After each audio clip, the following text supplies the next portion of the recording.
तर कोविड घोटाळ्यामधील प्रकरणामध्ये ईडीची मोठी कारवाई सुजित पाटकर याच्या मालमत्तांसह इतर मालमत्ता सुद्धा ईडीकडून जप्त करण्यात आल्या। लाईफलाईन हॉस्पिटलच्या संचालकांची मालमत्ता ईडीकडून जप्त करण्यात आली। ईडीने कोविड प्रकरणामध्ये 12,24,00,000ची मालमत्ता जप्त केली आहे। नागपूर जिल्हा बँक घोटाळा प्रकरणामध्ये माजी मंत्री सुनील केदार दोषी ठरले आहेत। सुनील केदार यांच्यासह 6 जण यामध्ये दोषी ठरले। 150 कोटींच्या घोटाळ्यामध्ये सुनील केदार मुख्य आरोपी आहे। या बँक घोटाळा प्रकरणी सुनील केदार यांना दोषी ठरवण्यात आले। हा घोटाळा नेमका काय आहे ते आपण पाहूया।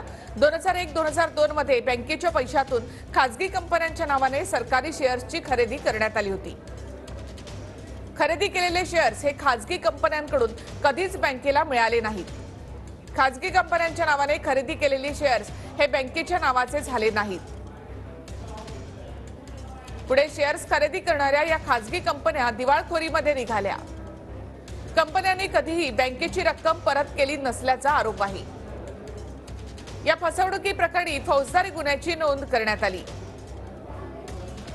सुनील केदार तत्कालीन अध्यक्ष होते आणि त्यामुळे त्यांच्यावर आता गुन्हा दाखल झालाय। यानंतर पुढे सीआयडीकडे या प्रकरणाचा तपास गेला।